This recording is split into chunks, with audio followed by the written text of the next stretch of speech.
Hello मेरे प्यारे भक्तों, आज हम लेकर आए हैं माघ मास कथा अध्याय 21।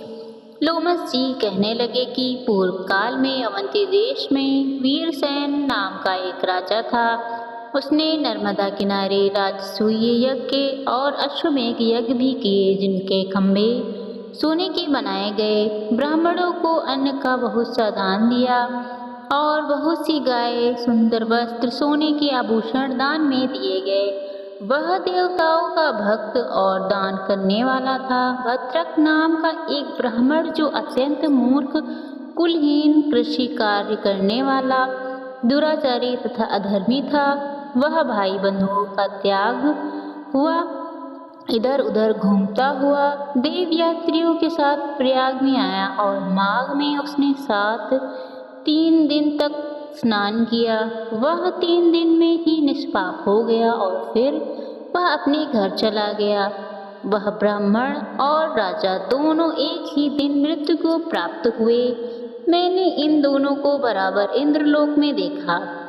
तेज, रूप, बल, स्त्री, वस्त्र और आभूषणों में दोनों समान थे। ऐसा देखकर उसके महात्म को क्या कहा जाए। राजसूय यज्ञ करने वाला स्वर्ग का सुख भोग कर फिर भी जन्म लेता है, परंतु संगम में स्नान करने वाला चरम मरण से रहित हो जाता है। गंगा और यमुना के संगम की हवा के स्पर्श से ही बहुत से दुख नष्ट हो जाते हैं। अधिक क्या कहें। और किसी भी तीर्थ में स्नान किए गए माघ मास में प्रयास में स्नान करने से नष्ट हो जाते हैं। पुराने समय में देवदूति नाम का बड़ा गंभीर और वेदों का पारंगत एक वैष्णव ब्राह्मण था। उसने पिशाच को मुक्त किया। वेद निधि कहने लगी कि वह कहाँ का रहने वाला, किसका पुत्र, किस पिशाच को उसने निर्मुक्त किया। आप विस्तार पूर्वक यह सब कथा सुनाइए। लोमस ऋषि ने कहा कि कल्प से निकली हुई सुंदर सरस्वती के किनारे पल उसका स्थान था।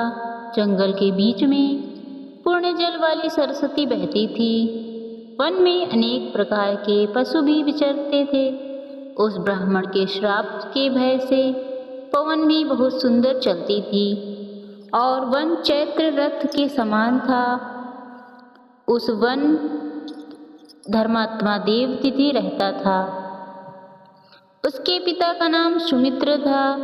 वह लक्ष्मी के वरदान से प्राप्त हुआ था।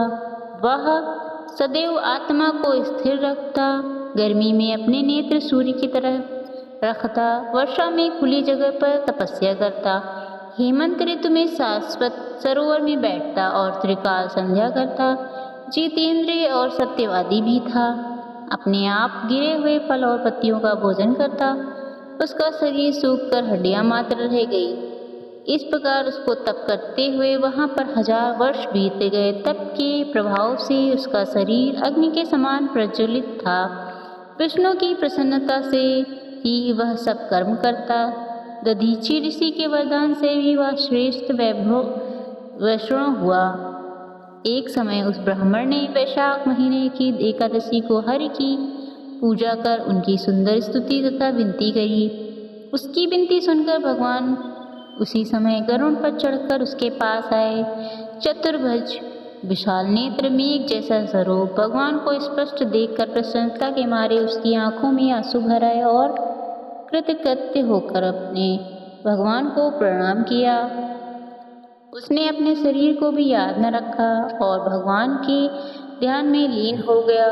तब भगवान ने कहा कि हे देवदूति, मैं जानता हूँ कि तुम मेरे परम भक्त हो। मैं तुमसे अति प्रसन्न हूँ। तुम वर मांगो। इस प्रकार भगवान के वचन सुनकर प्रेम के मारे लड़खड़ाती हुई वाणी में कहने लगा कि हे देव दीदी, अपनी माया से शरीर धारण करने वाले आपका दर्शन देवताओं को भी दुर्लभ है। अब आपका दर्शन भी हो गया, मुझको और क्या चाहिए। मैं सदैव आपकी भक्ति में लगा रहूं। भगवान उसके वचन सुनकर कहने लगे कि ऐसा ही होगा।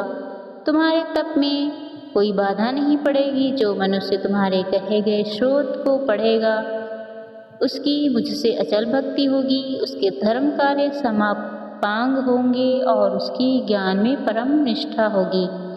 अगर आपको यह कहानी अच्छी लगी तो मेरी कहानी को लाइक और मेरे चैनल को सब्सक्राइब करना ना भूलें। धन्यवाद।